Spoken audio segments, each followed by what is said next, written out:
നമസ്കാരം, എല്ലാവർക്കും റെഡ് റോസസിലേക്ക് സ്വാഗതം. എന്തുണ്ട് വിശേഷം? എല്ലാവർക്കും സുഖമാണല്ലോ. കർക്കിടകം അവസാനിക്കാറായി. അപ്പോൾ അതിനോടനുബന്ധിച്ച് നമുക്ക് ഒരു കൊള്ളിക്കിഴങ്ങും പച്ചപ്പട്ടാണിയും വെച്ചിട്ടുള്ള നല്ല ഒരു റെസിപ്പിയാണ് എടുക്കുന്നത്. എല്ലാവർക്കും ഇഷ്ടമാവും കേട്ടോ. അധികം എരിവൊന്നും ചേർക്കാതെ നമുക്കത് ഉണ്ടാക്കി നോക്കാം.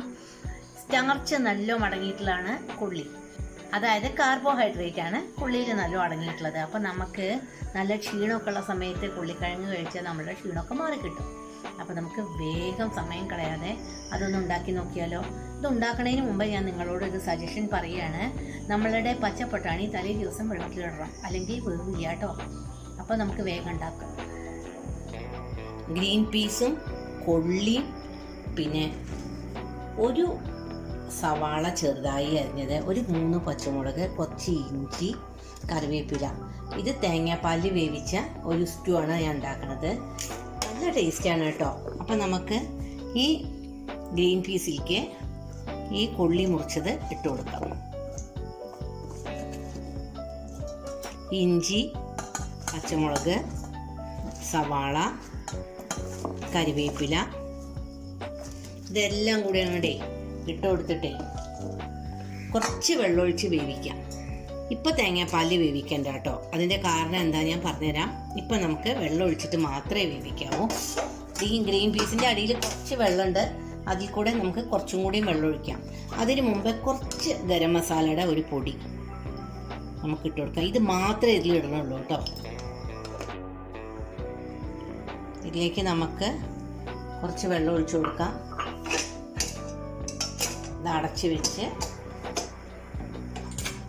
നമുക്കിത് വിസിലാക്കാം. ഒരു 3 വിസിൽ മതി കേട്ടോ. ഈ സ്റ്റൂവിന് വേണ്ടിയിട്ടുള്ള കൊള്ളിയും ഗ്രീൻ പീസും 3 വിസിലാണ് ആയത് കേട്ടോ. അത് വെന്തിട്ടുണ്ട്. നമുക്ക് എന്നാലും ഒന്ന് നോക്കാം. നന്നായി വെന്തിട്ടുണ്ട്, വല്ലാതെ വെന്തുടയണ്ട. ഇതിലേക്ക് നമുക്ക് തേങ്ങയുടെ ഈ 2ാം പാൽ ഒഴിച്ചു കൊടുക്കാം കേട്ടോ.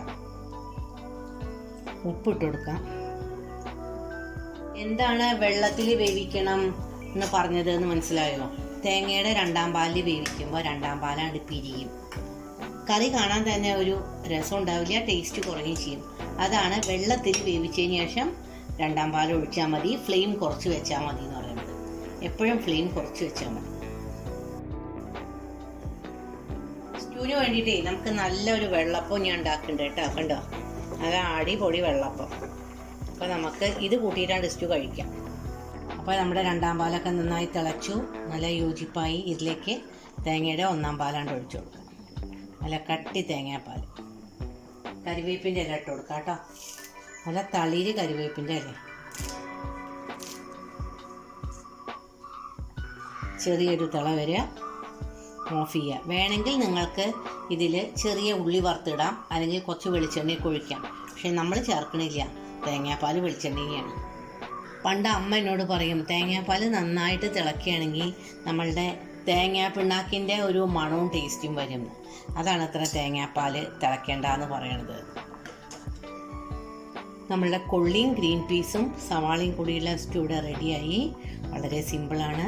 ഇത് നമുക്ക് വെള്ളപ്പത്തിനും പത്തിരിക്കും ദോശയ്ക്കോ നിങ്ങൾക്ക് എന്താ ഇഷ്ടം വെച്ചാൽ അതിന് കഴിക്കാം. നമുക്ക് ഇത് കുറച്ച് നേരം ഈ പാത്രത്തിൽ ഇരുന്നിട്ട് ഒരു ബൗളിലേക്ക് മാറ്റാം. എപ്പോഴും ഉണ്ടാക്കി വെച്ച പാത്രത്തിൽ കുറച്ച് നേരം ഇരിക്കണം. എല്ലാവർക്കും എൻ്റെ വീഡിയോ ഇഷ്ടപ്പെട്ടോ? ഇഷ്ടപ്പെടുകയാണെങ്കിൽ എല്ലാവരും എന്നെ പ്രോത്സാഹിപ്പിക്കണം. ഇനി നല്ലൊരു വീഡിയോ ആയിട്ട് എത്രയും പെട്ടെന്ന് നിങ്ങളുടെ മുമ്പിലേക്ക് വരൂ കേട്ടോ. ശുഭദിനം ആശംസിക്കുന്നു. ദോശ, ഇഡ്ഡലി, ചോറ് എല്ലാറ്റിനും കഴിക്കാൻ പറ്റിയ ഒരു കറിയാണ് കൊള്ളിയും പച്ചപ്പട്ടാണിയും കൂടിയിട്ടുള്ള കറി. നിങ്ങൾക്ക് കുറച്ച് ഗ്രേവിയോട് കൂടിയിട്ട് ഉണ്ടാക്കണം വെച്ചാൽ അങ്ങനെ ഉണ്ടാക്കാം. കുറച്ച് തിക്ക് ഗ്രേവി ആയിട്ടാണ് ഉണ്ടാക്കുന്നത് വെച്ചാൽ അങ്ങനെയായിട്ട് ഉണ്ടാക്കാം. എങ്ങനെ ഉണ്ടാക്കിയാലും ടേസ്റ്റാണ്. നിങ്ങൾക്ക് ഇഷ്ടപ്പെട്ടോ അതിൻ്റെ കറി? നല്ല കറിയല്ലേ? ഇനി നമുക്ക് പുതിയ വീഡിയോ ആയിട്ട് എത്രയും പെട്ടെന്ന് വരാട്ടോ. എല്ലാവർക്കും നല്ലൊരു ദിവസം ഞാൻ ആശംസിക്കുന്നു. എല്ലാവരും രാമായണ മാസത്തിൽ രാമായണം വായിക്കാറുണ്ടാവുമെന്ന് വിചാരിക്കുന്നു അല്ലേ? എല്ലാവർക്കും ജീവിതത്തിൽ നല്ല നല്ല കാര്യങ്ങൾ സംഭവിക്കട്ടെ. ശുഭദിനം ആശംസിക്കുന്നു. പുതിയ റെസിപ്പി ആയിട്ട് എത്രയും പെട്ടെന്ന് നിങ്ങളുടെ മുമ്പിൽ വരും. നമ്മളുടെ ഓണം വരവായി. അതിനൊക്കെ നമുക്ക് തയ്യാറെടുക്കണ്ടേ? ഞാനൊന്നും മുൻകൂട്ടി പറയണില്ല. കർക്കിടക മാസത്തിൽ കുറേ റെസിപ്പി ചെയ്യണമെന്ന് വിചാരിച്ചിരുന്നു. ഞാനൊരു 10-16 ദിവസം തീരെ വയ്യാതെയായി. അപ്പോൾ ഒന്നും നമ്മൾ മുൻകൂട്ടി പറയണ്ട, വരണോടത്ത് വെച്ച് കാണാം അല്ലേ?